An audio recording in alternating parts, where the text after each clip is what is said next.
po bang yung mga Bible natin, i-open po natin, lalo na yung mga Tagalog?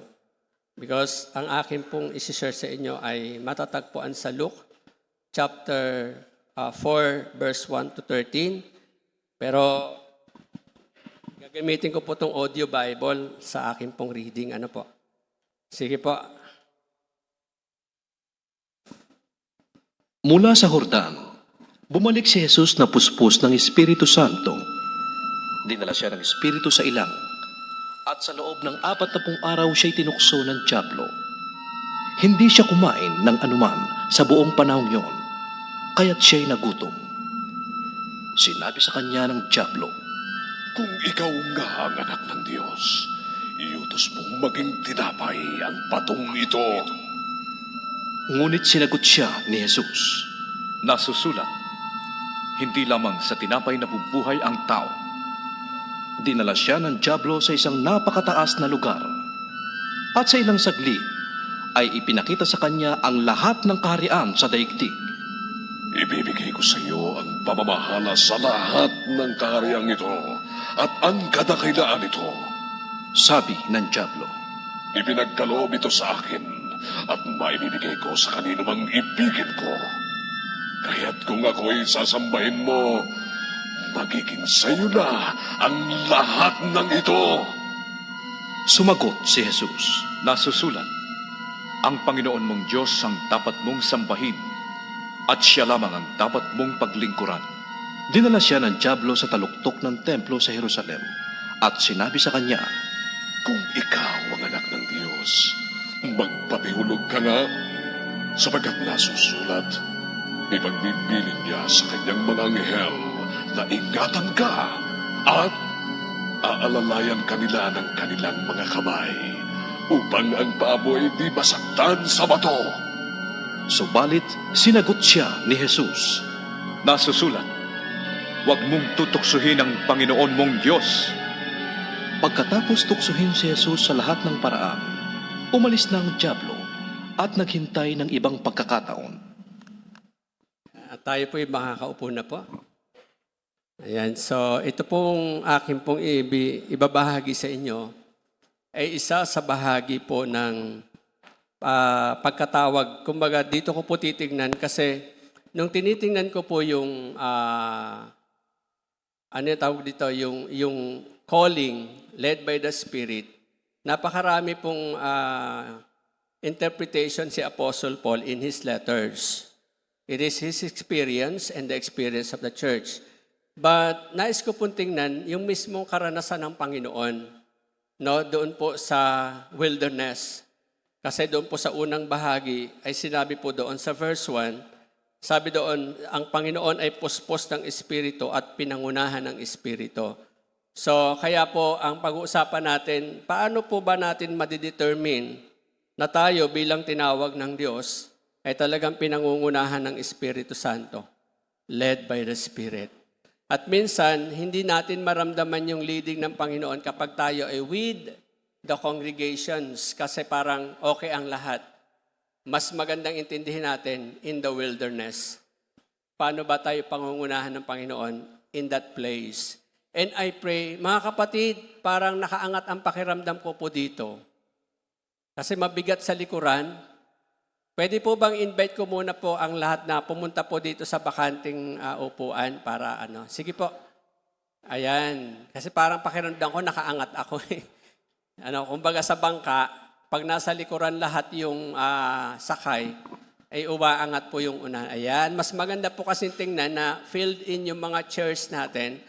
Kasi parang pag nagsasalita ako na walang laman, parang ang layo-layo ng kausap ko ando sa likuran. So, yun po yung pag-uusapan na. Actually, nung ito po ay binabasa ko, when I praying, Lord, ano po ba yung magiging preaching ko sa tungkol sa led by the Spirit, pinangungunahan ng Espiritu. Madalas kasi may marami ng interpretation na pinangungunahan ng Espiritu, may mga ganitong manifestation, may mga ganito. So, I asked the Lord, gusto ko po ikaw mismo, sa inyo mismo kami matuto. Paano ka pinangunahan ng Espiritu Santo? Because I know, siya ay anak na ng Diyos. bakit kailangan pa siyang mapuspos ng Espiritu at pangunahan ng Espiritu before he proceeds the ministry. Kasi bago po siya gumawa ng mga miracles, ng mga ministry na kanyang ginawa, ito po ang unang ginawa niya. Nag-fasting po siya for 40 days. At makikita po natin, bago po siya pumunta sa wilderness, ito po yon. Ang nangyari ay ito sa kanya. Jesus was baptized too. No, kasi nagbabaptize po yung si John the Baptist. Tapos pumunta ang Panginoon at nagpabautismo. At sabi niya, he was praying. Sa kanyang prayer, narinig niya ang mga ito. Sabi niya, and he was praying, the heaven was opened. Imagine ninyo yung picture, no? Paano kaya nabubuksan yung langit? Parang hindi natin baka may ulap na makapal, tapos unti-unting nahawi, tapos biglang mayroong kalapating bumababa, ganyan. Descended on him in a bodily form like a dove. No? And the voice came from heaven, "You are my son, whom I love. With you I am well pleased." So, yun yung start, no? Talagang ipinakita muna sa mga tao kung sino siya. Yung pagkatawag ng Diyos sa Panginoong Hesukristo as the Son of God. And then, saka siya ngayon, sa Luke chapter 4, kasi Luke chapter 3 po yun, sa Luke chapter 4, eto na po yung simula ng talata. Jesus, full of Holy Spirit, left the Jordan and led by the Spirit into the wilderness. So I pray, Lord, sabi ko, Lord, please bring me to the wilderness. Kung saan ka nag-fast for 40 days, nais ko po sanang makita kung ano yung nangyayaring temptations, kung paano ka napapagod, paano ka nagugutom. I pray for that. No? So dinala siya ng Espiritu Santo sa wilderness. Makikita natin, it is the Spirit that led him to the wilderness.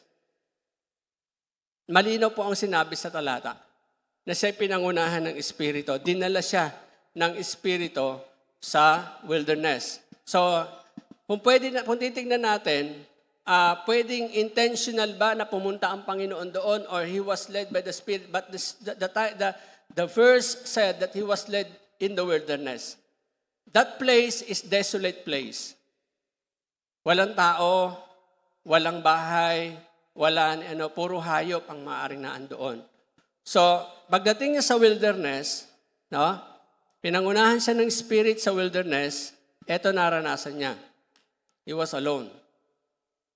Siyempre, walang mga alagad, wala pa rin siyang wala, kasi magmi-minister pa lang siya that time.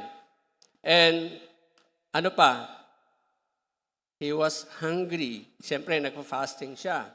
So, intentional yung pagkagutom na yun, no? Sinasadya. And, bakit wilderness?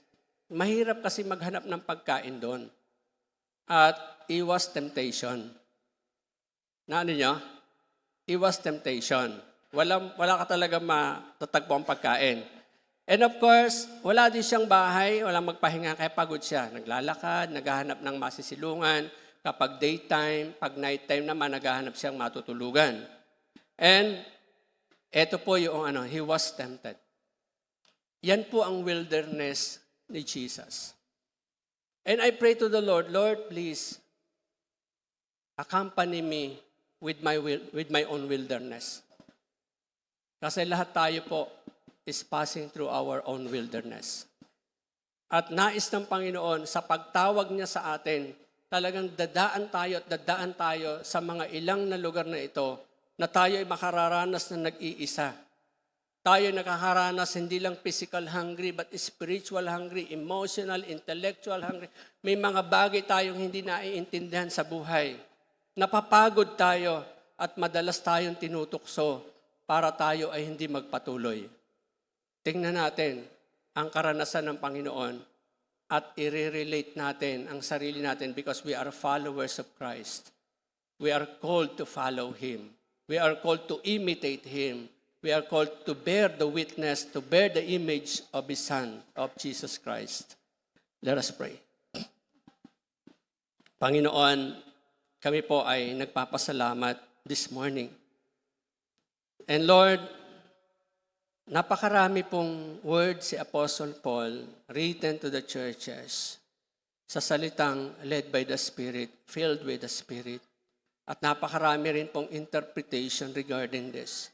But today, it's not just an interpretation na ituro nyo sa amin. It is the experience, Panginoon, kung paano po kayo pinangunahan ng Espiritu Santo sa wilderness as you prepare yourself to the ministry. Lord, we believe you as the Son of God. We believe you that you are God. Pero inalaw po ninyo, pinagpahintulot ninyo, Panginoon, na ililimit ang inyong kakayanan as human person para maging ehemplo po namin kayo, para makita namin kung paano po kami lalakad sa tinakda ninyong dadaanan po namin. At alam namin kung paano at nasaan kayo ngayon, doon din po ang aming pupuntahan. That you are in the right hand of God the Father in glory, sitting in your glory, that one day we will sit together with you in your glory as we continue on that call na tinawag niyo po kami, Panginoon, as your people. Lord, Holy Spirit, banal na Espiritong Diyos, igawad niyo po sa inyong lingkod at sa bawat isa sa amin ang mga ito na nais naming maintindihan. Salamat po, Panginoon, sa pangalan ng Panginoon Jesus. Amen. So, Jesus was alone. Sabi diyan, then Jesus was led by the Spirit into the wilderness to be tempted by the devil. Ano? So makikita natin, totoo po na ang lugar na ito ay desolate places. Madalas ang mga naandoon, yung mga carcasses, yung mga patay na na mga animals, no? Dahil sinalakay sila ng mababangis na mga hayop doon.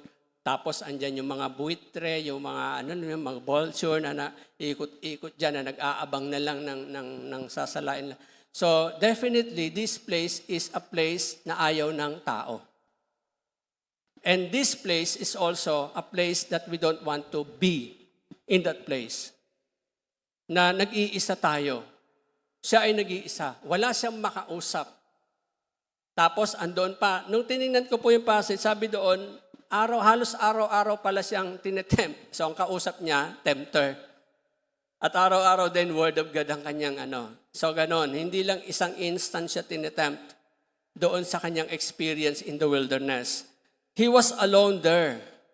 No? Na sa kanyang bilang taong nagkatawang tao, wala siyang company, wala siyang kausap. So alam niyo po ba, kapag tayo ay nag-iisa, ang daming pumapasok sa isip natin, kinakausap tayo ng sarili natin. At madalas mga negatibo ang sinasuggest niya na maramdaman natin, na maisip natin. That is also part of the temptations. No? Kinakausap tayo na, ganyan, wala kang ganito. Lahat, everything. Kasi we feel that this place, tayo lang andoon, tayo lang lahat gumagawa sa pamilya natin. Tayo lahat ang nagsisikap. Hindi natin nararamdaman nagsisikap ang mga kapwa na ang mga sa loob ng tahanan. Tayo lang ang gumagawa, tayo lang nagtatrabaho, pagod na tayo. Jesus was alone. But the truth is, but never be alone. Hindi po talaga siya talagang nag-iisa because sabi ng Luke chapter 2 verse 22, and the Holy Spirit descended on him in bodily form like a dove, and the voice came from heaven, "You are my son, whom I love. With you I am well pleased." So Jesus knew that he will never be alone. There are times we feel alone. There are times na parang tayo lang lahat. But that is not true because God is with us. Amen? Jesus is with the Father and with the Holy Spirit. Sabi pa nga niya sa John 16:32, and the time is coming, sabi niya, and in fact has come when you will scattered, each of you, your own home, you will leave me alone. Yet I am not alone, for my Father is with me. Yun ang alam ng Panginoon. Yun yung ng Panginoon. He is not alone. andyan ang Ama na kasama niya sa wilderness. No? Sometimes we feel the same. Nasa ilang na lugar. Wala tayong taong makausap. Gusto natin kumausap ng tao, pero ang nagiging natin, baka hindi niya tayo maintindihan. Baka hindi niya maramdaman ang nararamdaman ko. Better for me to speak to, mag-isa na lang ako. Lalo na kapag tayo po ay nakakaranas ng depression, ang mga tao pong depressed, ayaw niya makipag-associate sa ibang tao. Lagi po silang nagkukulong sa bahay. At ang kumakausap sa kanila, ang sarili nila. Emphasizing the negative things sa kanyang buhay. But I believe that is temptations ng kaaway para lalo tayong manghina at hindi na magpatuloy. Hindi na makalabas sa ating own wilderness. Then Jesus was hungry. No? Of course, he was fasting. Ate nothing during those days. So, kaya ganun ang pagkakasabi ni Lucas, those days, kasi tapos na po yan eh. Tapos na yung account na ito nung isinulat ito ni Lucas. And at the end of them, he was hungry. No? Talagang gutom na ang Panginoon. Sabi po sa pag-aaral, ang fasting daw, talaga ang manginginig ka within 3 days daw po. Yung buong kalamnan mo, manginginig na pag nagpa-fasting. Pero pag lumampas na pala doon, you can survive talaga na makapagpatuloy ng pagpapast. Yun yung struggle, yung 3 days. Kaya minsan nahihirapan pa tayo na mag-fasting ng 3 days, di ba? Naranasan ko po yan. Temptation po talaga. Nagulat ako. I was fasting for 3 days. Kinumit ko talaga. Water lang. Tapos bigla-bigla magyayaya yung mga kapwa, kasama kong young people sa church. Tana, mag-burger tayo. Lilibre ko kayo. Na hindi naman nila ginagawa nung hindi ako nagpa-fasting. Kung kailan nagpa-fasting, saka nang lilibre. Temptation talaga, no? Hindi mo na pwede sabihin, oy, nagpa-fast ako. Kasi sabi sa Bible, kung magpa-fast ka, kailangan mag-ayos ka, huwag mo na ikwento sa kanila. Sabi ko na, sige, kayo na lang. Ay, may conviction ako ngayon. Sabi ko ganon. Grabe, no? Kaya pag nagpa-fasting kayo, doon nyo sila ilibre. Pag may alam niya nagpa-fasting. Hindi ko alam kung ano. But temptation talaga siya. Tapos, yung dating amoy ng ulam na niluluto, normal. Pero mas sumasarap pag nagpa-fasting ka. Napaka-tempting po talaga. So, he was hungry that time. But never go hungry in the journey. Tingnan niyo yun, 40 days ha. Bakit? Sabi niya ni Jesus, but he said to them, sa John chapter 4 po ito, after the story of the Samaritan woman, nakita ng mga alagad, sabi ng mga alagad, Master, teacher, kumain na po kayo. Kasi galing nga sila sa bayan, bumili, alam nila wala pa sa kinakain. Ito ang sagot ng Panginoon. But it said to them, I have food to eat that you know nothing about. May pagkain ako na hindi nyo alam. So nagtanungan, sino kaya nagbigay ng pagkain sa kanya? At sinagot uli sila ng Panginoon. At ito ang sagot niya. My food, said Jesus, is to do the will of Him who sent me and finish His work. Yun ang dala-dala niya sa wilderness. Yun ang kinakain ng Panginoon sa wilderness. The will of the Father and to finish the work of the Father. Alam niyo mga kapatid, when God allowed us to pass through our own wilderness, nararamdaman natin we are empty. Walang-wala. Gutom na gutom ang ating espiritu. Gutom na gutom ang ating isip na hindi natin maintindihan bakit tayo nakararanas ng mga ito. Tatandaan natin, hindi tayo inaalisan ng Diyos sapagkat may layunin siya kung bakit niya pinapahintulutan ang mga ito. Jesus said, sabi niya, my food is to do the will of Him who sent me and finish His work. Ganda, no? So yun pala ang nagpapatuloy sa Panginoon that time. And then, eto naman ang ginamit niya, sinabi rin niya, it is written, Man shall not live by bread alone when he was tempted by food, but every word that comes from the mouth of God.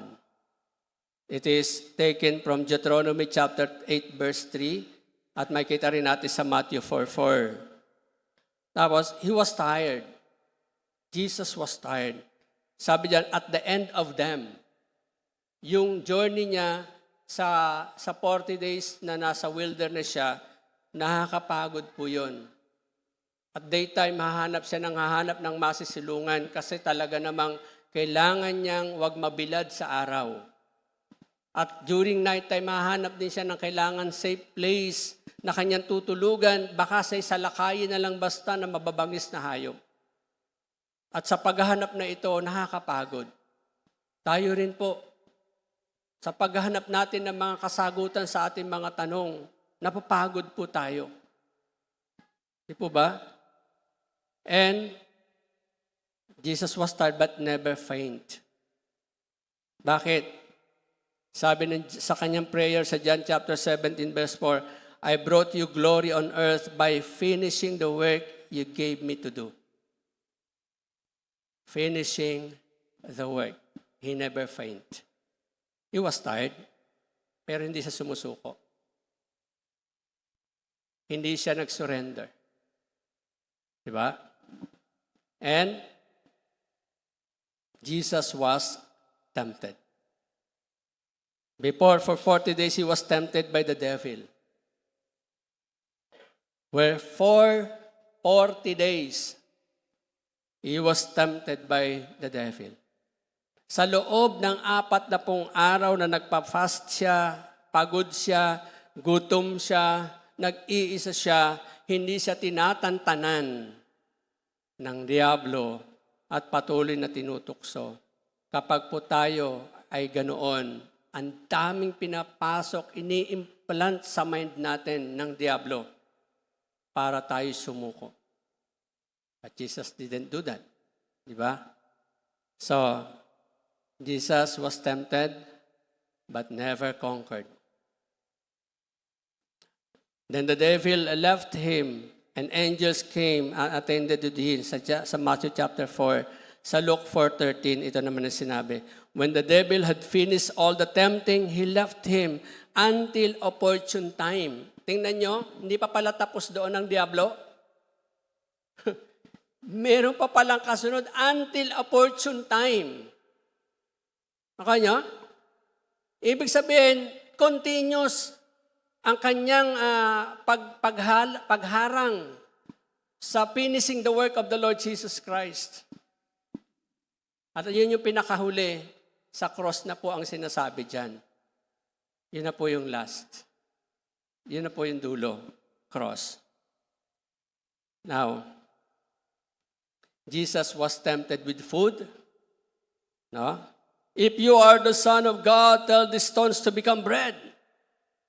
He responded, it is written, man shall not live on bread alone, but every word that comes out from the mouth of God.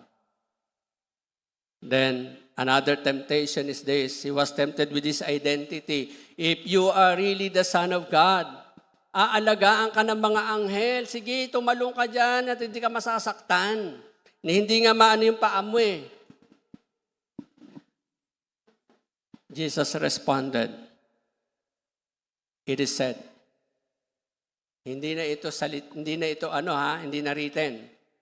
Direct from the mouth of Jesus said, do not put the Lord your God to the test. Authority na ni Christ. Yung ginamit niya una, it is written, di ba? Ngayon, it is said. Hindi nakasulat. Pero sinasabi ko sa iyo, huwag mong tuksohin ang Panginoon mong Diyos. And the last temptation of Jesus is this. Dito sa wilderness, he was tempted with wealth. Ang sabi ng diablo, all of these I will give you. All the kingdoms of the world and their splendor, all the wealth. Ibibigay ko sa iyo, sambahin mo lang ako. Bakit? Totoo po na yan ang sinasamba ng mga tao. Kayamanan, katanyagan, kagalingan, kahusayan. Yan na po ang idol ng mga tao today. At makikita natin talagang they are running after that. They're worshiping money. Tingnan natin ang gobyerno natin. Trillions of pesos. Hindi ko na maintindihan paano nila gagastusin yon sapagkat napakaraming naghihirap. They're worshiping their money. They are their idols. Ang response ng Panginoon, sabi niya, it is written. Ayan, ginamit niya uli ang scripture. Worship the Lord your God and serve Him only. Do not serve this wealth. Siya lang ang paglilingkuran. In our wilderness, tinetempt tayo. Alam niyo po ba, kasama sa wilderness and temptation na, sige, wag ka nang magpakayaman ka na lang. Di ba? Temptation ng kaway. Now, tanda natin, bakit ko binigyan ng diin ito? Kasi I pray, Lord, bring me to your wilderness so that I might understand my own wilderness. Sabi dito, for those who are led by the Spirit of God are children of God. We are children of God. Meaning, we are also have this experience of passing on our own wilderness. Ewan ko kung gaano katagal. Kung 40 days. Baka yung iba sa atin, 1 taon na, 5 taon na nasa wilderness pa. Hindi pa nakakalabas. But remember, Jesus was there, led by the Spirit. Ibig sabihin, kapag tayo nasa wilderness, andyan pa rin ang Espiritu at gusto niyang pangunahan tayo. Amen? Hindi niya tayo iiwanan hanggang makalabas tayo sa wilderness na to. Pero ano nga ba? Paano natin maunawaan ng mga ito? In your own wilderness, you might be alone. Mga kapatid.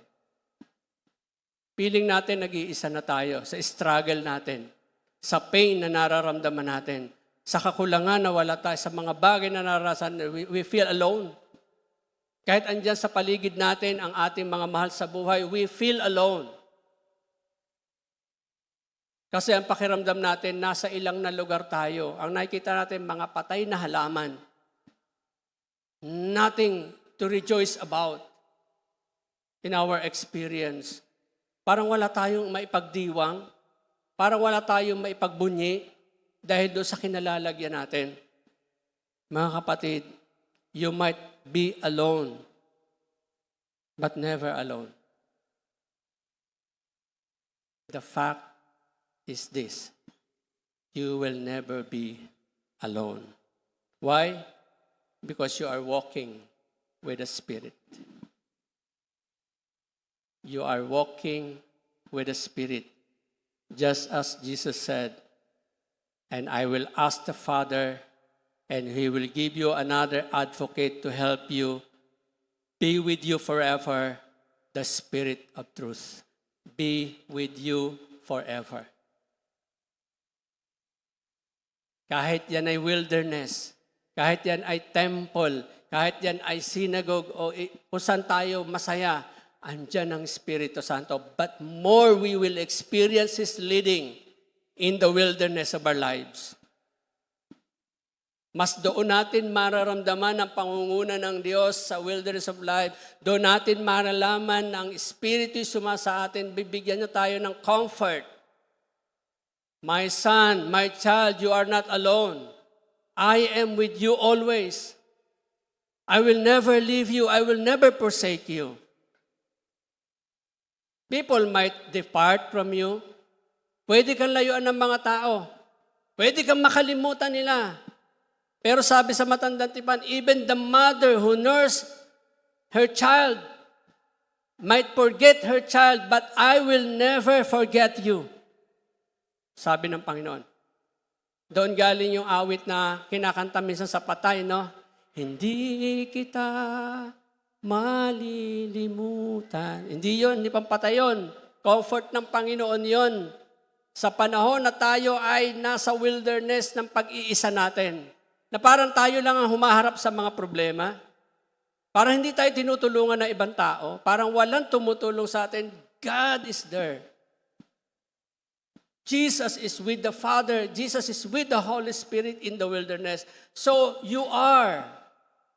God is with us. Jesus promised this. I will give you the Holy Spirit, another advocate, and He will be with you forever. Why? We are walking with the Spirit. That's why we will never be alone. Amen?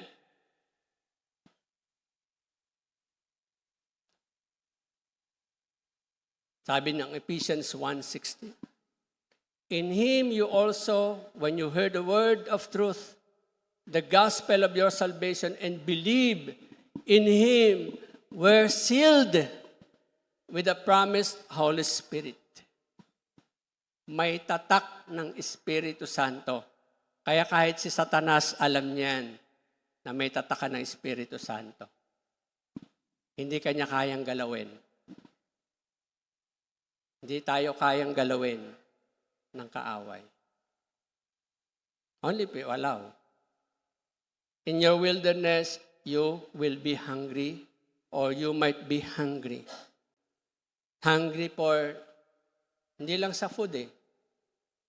Minsan, bilang alone ka, hungry for companionship. Hungry for wisdom and knowledge. Kasi hindi natin maintindihan bakit nararanasan natin itong mga to. Yung parang kahit saan ka tumingin, kahit anong tanong ang itanong mo, wala kang makitang sagot. At ang tanong, why, God, why you allow this to happen in my life? I'm hungry with your presence.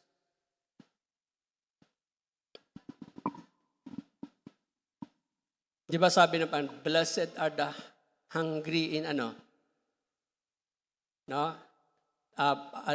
Yung blessed are the poor in the spirit, for they will be filled. Sometimes, if we feel na parang kaya natin, ang lakas natin, spiritually strong tayo. Minsan doon sa panahon na yon, baka yun talagang tayo gutom na.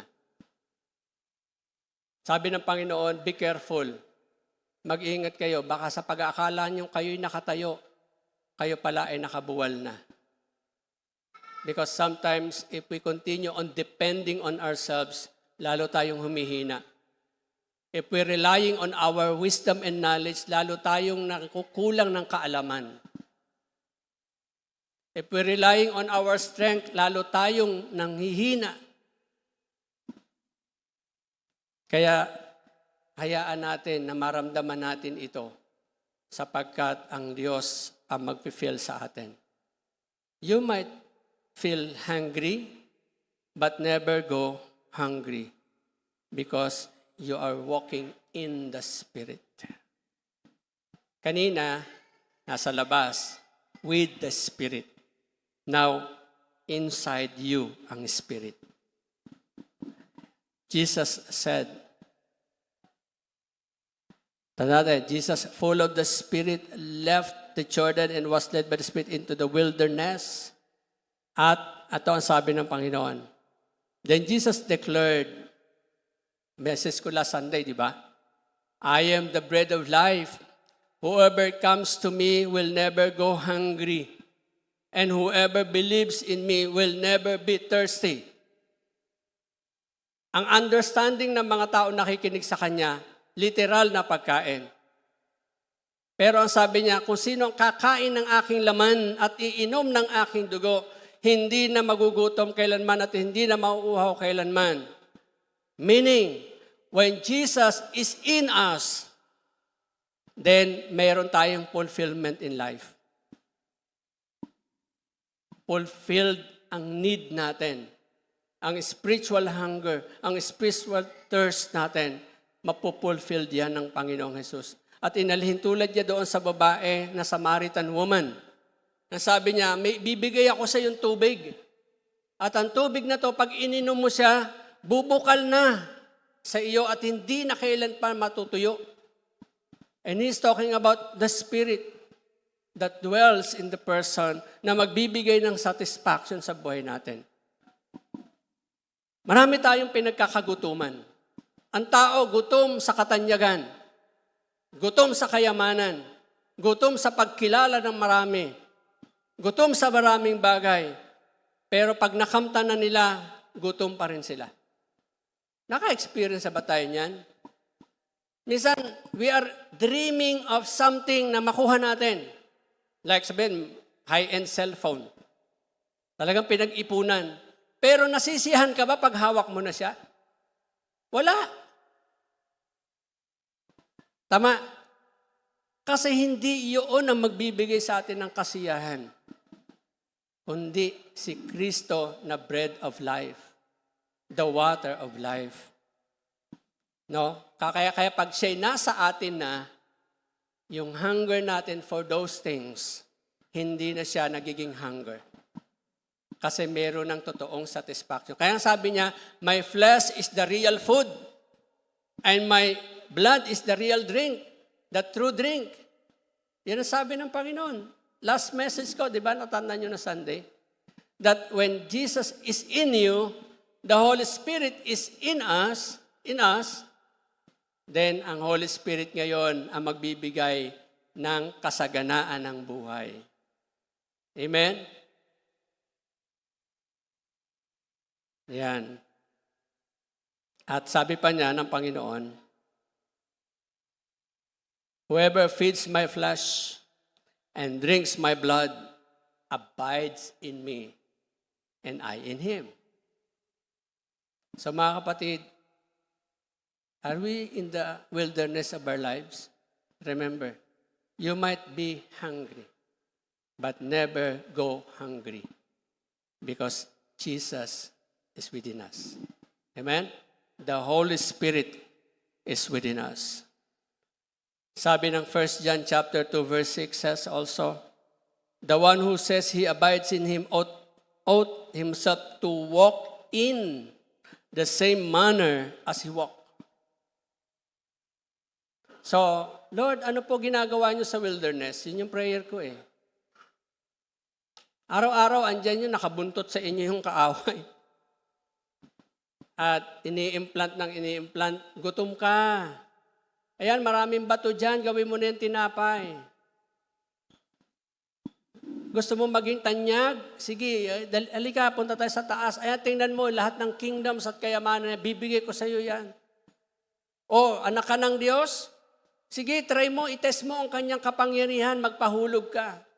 Sometimes we are tempted by that. Ng diablo. Pero ang sagot ng Panginoon, it is written.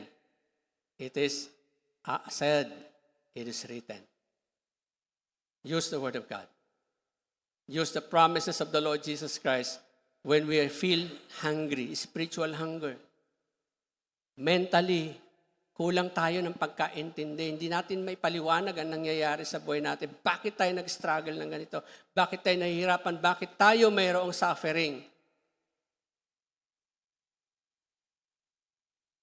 Feed your heart and mind with the promises of the Lord Jesus Christ. At ito yung sinulat ni Pablo as his interpretation with this. We always thank God, the Father of our Lord Jesus Christ, when we pray for you, because we have heard of your faith in Christ Jesus and of the love you have for all God's people. The faith and the love that spring from the hope stored up in you, for you, in heaven and about which you have already heard in the true message of the gospel. Remember, whatever you receive, whatever you heard, you receive it. You have it in your mind. Whatever you eat on your body, andyan na yon. Kaya nga minsan, ang hirap magtanggal ng kolesterol. Kasi nakain natin daming kolesterol. Nahirap mag-neutralize ng sugar. Kasi ang sarap naman talaga ng mga ice cream. So whatever you intake in you, become part of you. So sabi niya, when you heard the true gospel, the true message of the gospel that has come to you In the same way, the gospel is bearing fruit and growing throughout the whole world, just as it has been doing among you since the day you heard it and truly understood God's grace. You learned it from Epaphras. May example siyang ginamit na isang leader ng church. Our dear fellow servant who is faithful minister of Christ on our behalf, who also told us of your love in the Spirit. When we walk in the Spirit, we excel in love. Amen? When we walk in the Spirit, makikita natin, we understood the grace of God. Yung wala tayo pwedeng ipagyabang. That whenever we stand in front of His people, whenever we share the gospel to them, it is by the grace of God, not our own power and ability. Because we are walking in the Spirit. In your wilderness, you might be tired and tempted. Pagod na po ba kayo? Alam niyo po, napakahirap ihanap ng kapahingahan ang pagod na kaluluwa. Ang hirap ihanap ng kapahingahan ang pagod na isipan. Ang pagod na damdamin. Para bang kahit nakapikit ka, gusto mong matulog, ang diwa mo naglalakbay pa rin sa wilderness.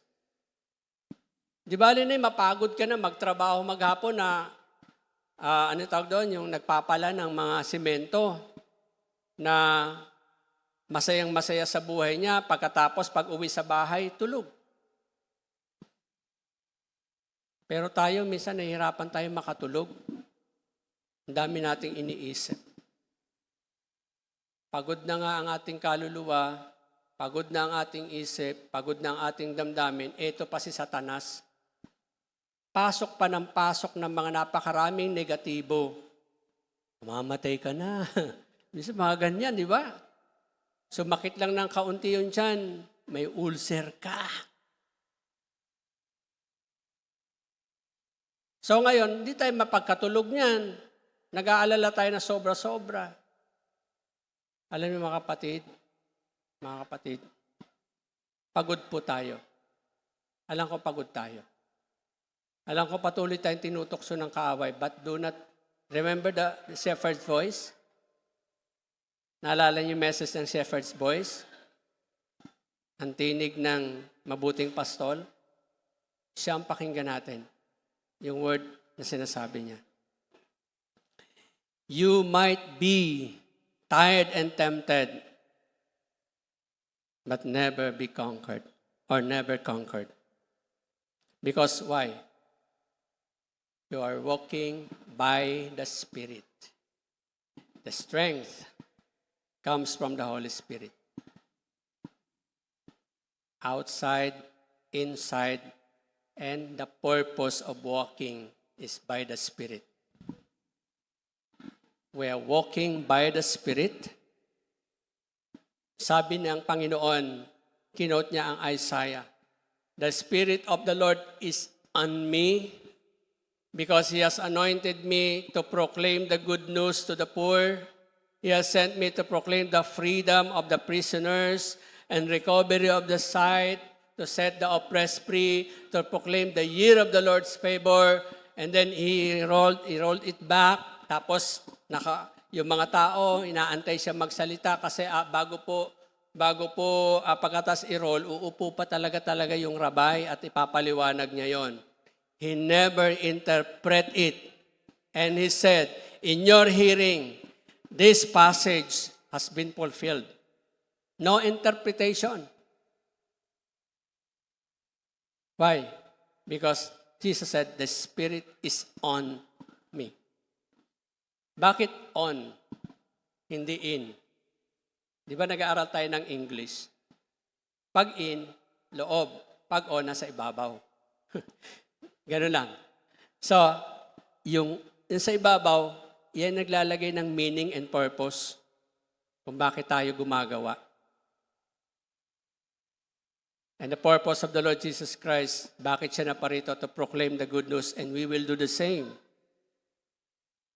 So sa Galatians chapter 5, sa interpretation ni Paul, sa letter niya sa mga taga-Galatian, so I say to you, walk by the Spirit. Hindi niya sinabing, walk with the Spirit, walk in the Spirit, but walk by the Spirit, and you will not gratify the desires of your flesh. Kasi ang mind natin is occupied by the purposes of God. Bakit ba tayo nagmi-ministry? Bakit tayo nagba-Bible study? Bakit tayo nagpe-pray?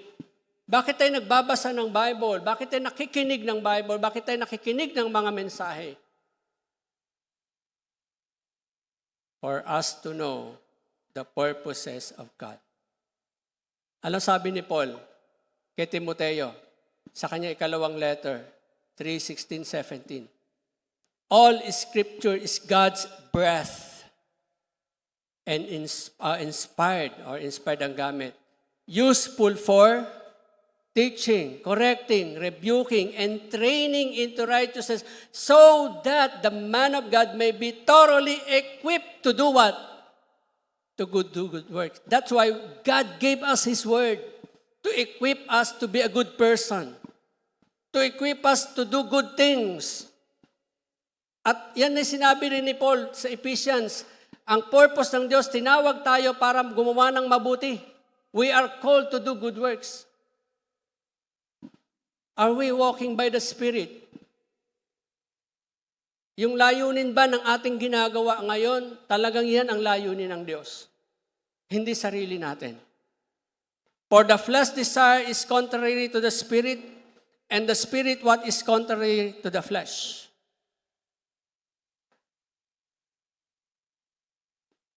Then, but the fruit of the Spirit is love, joy, peace. Sabay-sabay nga natin sabihin, love, joy, peace, forbearance, kindness, goodness, faithfulness, gentleness, and self-control. Against such things, there is no law. So if we are walking by the purposes of God, ito yung nagmamanifest. Hindi naman lahat yan ay nakikita agad sa atin. Kailan ba nakikita ang love? Kapag may namimit kang taong hindi ka ibig-ibig. Kailan nararamdaman ng joy? Kapag ikaw ay in the wilderness. Kapag ikaw ay nakakaramdam ng sobrang sakit ng kalooban, nahirap maramdaman ng kagalakan. Kailan natin nakakaroon tayo ng kapayapaan? Kapag lahat pakiramdam natin ang gulo-gulo, ang Pilipinas ang gulo-gulo. Away dito, away doon, rally dito, rally doon. Pero hindi tayo nararatel. Bakit? God is in control. Forbearance, kindness. Kailan nagmamanifest ang kindness? Kapag mayroong taong lumalapit sa atin. Kailan nagmamanifest ang goodness? Kapag mayroong taong gusto mong itama ang pagkakamali. Kasi magkaiba ang kabaitan at ang kabutihan. Maraming taong mabait, but they are compromisers. Alam na nilang mali, dahil sa kanilang kabaitan pinapayagan. Pero ang good person, hindi niya papahintulutan na magmali, ay mag-escalate. Kailan nagmamanifest ang faithfulness? Kapag pagod ka na, pag tinatamad ka na, kapag ayaw mo nang kumanta, pag ayaw mo na mag-preach, ayaw mo na magturo, kapag sobrang nahihirapan ka na, nababurnout ka na sa ministry, doon magmamanifest ang fruit of the Spirit as faithfulness. Hindi yan makikita kapag aktibo ka rito. No. Pag nag-iisa ka, o bago pumunta sa simbahan. Alam niyo po ba, bago may mga tao, bago pumunta sa simbahan, nakikipag-struggle pa kay Katam. Huwag kang pumunta, pagod ka. Tulog ka na lang. O kaya may lakad kayo. Unahin mo siya. Temptations po yan. Temptations po yan. Kailan nagmamanifest ang gentleness? Kapag may umaaway sa'yo at nakikipag-argumento sa'yo, ganon din ang self-control. Hindi lahat yan nagmamanifest in one sitting. Nagmamanifest yan in every circumstances and situation of our lives. If we are walking by the Spirit, we are living this out. Amen? Because yan ang purpose ng Diyos kung bakit tayo tinawag niya. At sabi ni Apostle Paul, pagpapatuloy sa Galatians, those who belong to Christ Jesus have crucified the flesh with its passion and desires. Since we live by the Spirit, let us keep in step with the Spirit. One day at a time. Every step forward, we step with the Spirit. Because we are walking by the purposes of God. So, ang tinawag ng Panginoon, pinapahintulutan niyan dumaan sa wilderness. Pero you are not walking alone. Because you are walking in the Spirit. You are walking with the Spirit. You are walking by the Spirit. Amen? Kaya mga kapatid, sabi dito, ito po ay hindi po yan verse. Pero sabi yan, for the children of God are led by the Spirit to their own wilderness. May kanya-kanya po tayo na lugar na desolate. Lahat po tayo may kanya-kanyang wilderness sa buhay. Ang naandoon, tempter. Ang nandoon, hunger. Ang naandoon, tiredness. Ang naandoon, aloneness, loneliness. But the truth is, you are not alone. Amen? You are not really hungry because God is providing your needs. You are not tired because Jesus said, come to me, all you are tired and weary, and I will give you rest. In the wilderness, there is rest. Amen? Ang Panginoon ang hahanap ng resting place natin. Hindi na tayo. Kasi He has been there already. At alam na niya kung saan ang mga lugar ng kapahingahan. Alam niya ang lugar kung saan tayo safe. Alam niya ang lugar kung saan tayo dapat ilagay sa gitna ng ating sariling wilderness.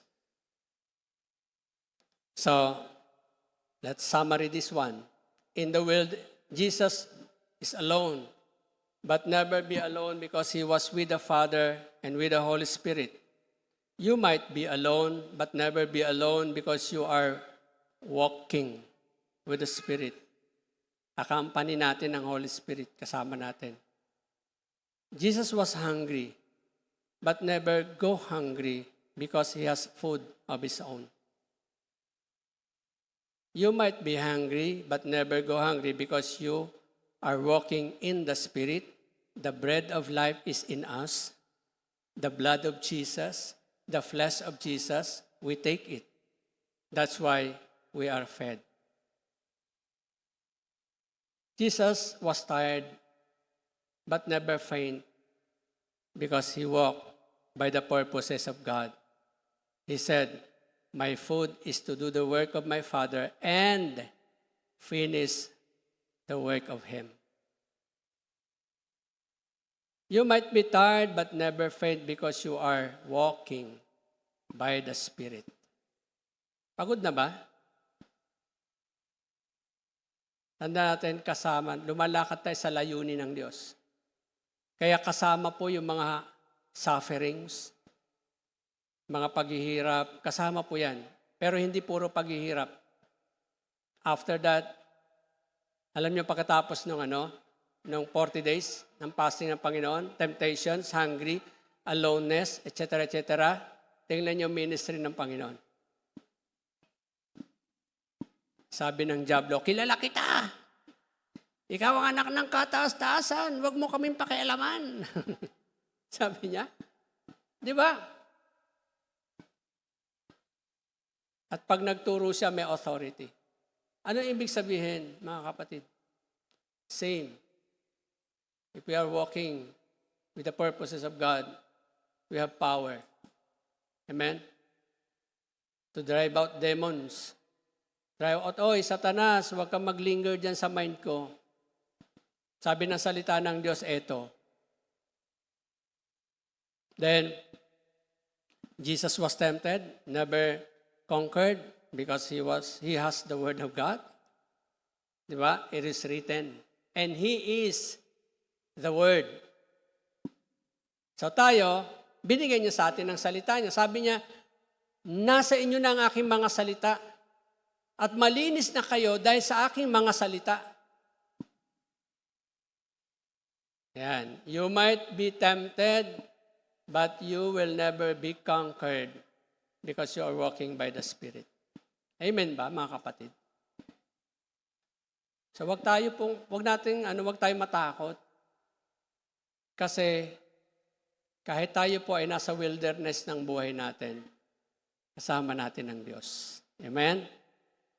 May layunin siya at may purposes siya.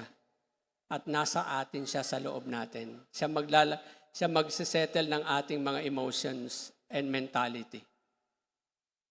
Kaya sabi ni Peter, sa kanyang letter sa 2 Peter verse 1:3-11, His divine power has granted to us all things that pertain to life and godliness through the knowledge of Him, Christ, who called us in His own glory and excellence. Jesus called us on His own glory, not our own glory and excellence. According to Peter again, he said, by which He has granted to us His precious and very great promises, that while we are walking in the wilderness of our lives, there are His promises inside, outside, and above us. So that through them you may become partakers of the divine nature, having escaped from the corruption that is in the world because of sinful desire. Ito po yung taong naglalakad na pinangungunahan ng Espiritu Santo. Ulitin ko, mas lalo nating nakikita ang pangunguna ng Espiritu Santo sa sarili nating wilderness. Pag marami tayong kasama, masaya tayo. Tama, may nakakausap ka. Pero paano pag nag-iisa ka na? Pag mayroon tayong nararamdaman, nag-struggle tayo, na parang ang daming kulang sa atin, ang Panginoon ang ating pagkain. He is the bread of life. He is the living water. Kapag tayo po ay napapagod, pwede na umupo. Pwede namang maghanap ng mauupuan at magpahinga panandalian. Pero hindi susuko. Sapagkat lumalakad tayo sa layunin ng Diyos. Kasi mga kapatid, pag nilalakaran lang natin ay mga layunin natin sa buhay, nakakapagod yan. Kasi walang satisfaction na dinudulot ang mga layunin natin sa buhay. Pero kapag nilalakaran natin ay mga layunin ng Diyos, nagkakaroon tayo ng kasiyahan kahit wala tayo ng mga ito. Amen ba? Nagiging panatag ang ating puso at isipan kahit may kaguluhan. Nagiging magalak ang ating puso kahit tayo ipakiramdam natin nahahapis. Because we are walking by the purposes of the Spirit of God. Dito natin tatapusin ang topic na to. Next week ay iba na naman. Kasi it was requested by, naalala niyo mga kapatid, si Sister Grace, nung nag-share ako ng tungkol sa God's calling. Pastor, gusto namin maintindihan yan. Pwede bang i-series natin sa preaching? Okay, we will pray and Allows the Lord. So, nung unang Sunday, pinag-usapan natin ang general na calling, di ba? Tayo ay pinangungunahan ng Diyos. Sumunod na Sunday, sino nakakaalala? Bigla tuloy ako nag-slip of the mind. Nung nakaraang Sunday ay ang ano natin ay tungkol doon, ay yung shepherd's voice, yung kasunod. Tapos nung Sunday, yung taking the bread of life, no? Yung magkaroon tayo ng pananampalataya, paniniwala sa Kanya, at makita at maranasan natin siya sa sarili nating buhay. Hindi po, ang dami po kasing interpretation ng mga tao, ng mga pastors, mga church leader, na kapag led ka ng Spirit, dapat ganito ang nangyayari sa iyo. Nanginginig-nginig ka. Nakakakita ka ng mga visions. Nakakaranas ka ng mga ganito. Hindi po ganon. Madalas, mararamdaman natin ang leading ng Spirit sa mga lugar na nahihirapan tayo. Hindi dito sa ministry. Filled na tayo ng Spirit pag nasa ministry tayo. Pinupuspos na tayo ng Spirito. Magkaiba po yung leading at saka yung feeling. So kaya tayo nakakapag-minister, the Spirit empower us to do the ministry. Pero bakit mo ginagawa? You are walking by the Spirit. God is leading us in His purposes. Kaya sa pagkatawag sa atin ng Panginoon, mga kapatid, tanda natin, He called us. We do not volunteer ourselves. So His calling is irrevocable. Kahit ayaw mo na, hindi niya sabihin, okay, ayaw mo na, go. Hindi. I attempted many times to quit in the ministry. Many times. Hindi lang several times. Especially when I am in the middle of the wilderness of my life. But napatunayan ko, ang Diyos kasama ko. Ang Diyos is with me. The Spirit is in me.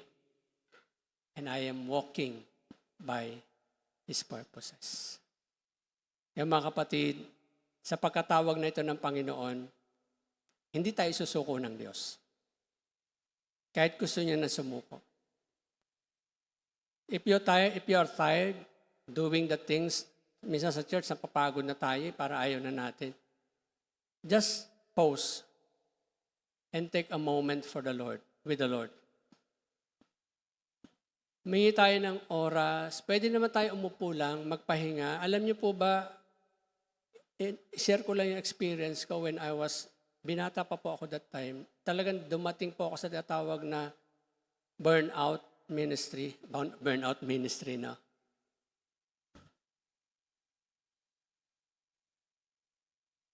Radical po yung naging decision ko. Sunday, that Sunday, I said to the congregation, this is my last Sunday in the church. Crying. Pagod na po ako. Umiyak sila. Nagbalot na kami niyan, nagbalot na. Tapos, ipinasa ko na yung resignation ko kay Madam Kim that time. Parang buntis yata si Pastora nun kay Jethro that time. Sobrang nahihirapan na ako. Actually, the second time na yun nung ako po ay worker pa lang, doon sa home church ko, grabe din yung experience ko doon. Sobrang nahirapan po ako sa ministry. Pinabayaan din ako na feeling ko alone. Tuturo ka ng bata, ang daming bata, ako mag-isa. Magpapakanta, magpapalaro. Tapos kasunod nun, Bible study pa, mga nanay, mga 15, 16 na nanay. Pag uwi ko sa bahay, para akong wala ng lakas. Tapos, the next Sunday, Saturday, the next Sunday, ang gusto pa nung church, ako pa yung maglilid ng pagkanta. Tapos pinangakuan ako, nasasamahan ako ng 2 elder at may worker akong kasama na siyang mahawak ng finances namin, allowance. Hindi nagpapakita pag Saturday. Uwi ako sa bahay, 20 to 30 minutes walk, gutom na gutom para lang makakain. Sabi ko, Lord, ito ba yung pagkatawag mo sa akin? I asked the Lord that. Pero sinurvive ako ng Lord. At yun nga, yung nag-resign po ako, hindi ako pinayagan ni Madam Kim. Hindi ko tatanggapin to. Madam, nagpaalam na ako sa church. Ayoko na po magstay doon. Alam niyo, pinaprepare niya ang isang room sa seminary. Doon kami pinatira. Jethro was 6 months that time. At doon din niya naranasan yung aming biasis. Seminary. And alam niyo paano kami sinurvive? Sabi ni Madam Kim, Pastor Ray, punta ka sa ganitong church, preach ka doon. Siyempre, pag preach ko, binibigyan ako ng love gift. Doon kami sinurvive ng Panginoon. Hanggang sa inassign na po ako sa isang church sa Gentry. At narito ngayon sa Hosanna. Mga kapatid, pag talagang tinawag tayo ng Panginoon, kahit daan tayo sa wilderness, God will never leave us. He has His word in me, Matthew chapter 6, reminding me, tingnan mo anak yung mga lilies in the valleys, tingnan mo yung mga ibon, hindi ko sila pinababayaan, ikaw pa kaya? Sinamahan. At alam ko, mga kapatid, sasamahan din tayo ng Panginoon. Kasi pangako niya yan eh. Huwag lang po tayong magstay sa wilderness. Let's forward, move forward. Dahil may ministry na naghihintay sa atin. So, powerful ministry that is ahead of us. Amen? So, powerful work of the Lord is ahead of us. Kung kayo ngayon ay nasa wilderness, kasama niyo ang Panginoon. Hindi niya tayo iwan. Let us pray. Panginoon, salamat po sa pagdadala niyo po sa akin o sa amin, sa sarili niyo pong wilderness. Kung ano po yung naranasan niyo doon sa lugar na desolate place, naramdaman niyo ang pagiging iisa. Pero God the Father speak to you that you are His Son whom He was pleased, well pleased. That's why hindi po kayo iniiwan ng Ama. And even on the cross, when you shouted, Father, why thou hast forsaken me? That day, the Lord didn't forsake you, Jesus. I know. It is the sin of us that has been separated to the Son. Holy Spirit, continue to ministry in our spirit. Continue to speak to our spirit. Search our hearts, our experiences, our circumstances. Alam niyo po, Panginoon, maaaring nasa gitna kami ngayon ng wilderness ng buhay namin. Maaaring nasa umpisa. Maaaring nasa hulihang bahagi. Lord, wherever we are at that time today, in our own wilderness, magpapatuloy kami kasi we will walk with the Spirit. We will walk that the Spirit is in us. Lord Jesus Christ is in us. The word of the Lord is in us. And we will continue walking because we are walking with a purpose. We are walking, Panginoon, na walang direction. Papalabas na po kami ng wilderness at may ministry naghihintay sa amin. So powerful ministry. So great ministry that will honor your name, that will proclaim the goodness of God, that we will share the gospel to the people. So ang mga nasa wilderness ay hindi magstay doon para sila din po ay magpapatuloy ng paglalakbay kasama po kayo. Lord, i-bless po ang iyong mga anak sa pagkapakinig ng mga salitang ito. Sa pangalan ng Panginoong Hesus. Amen.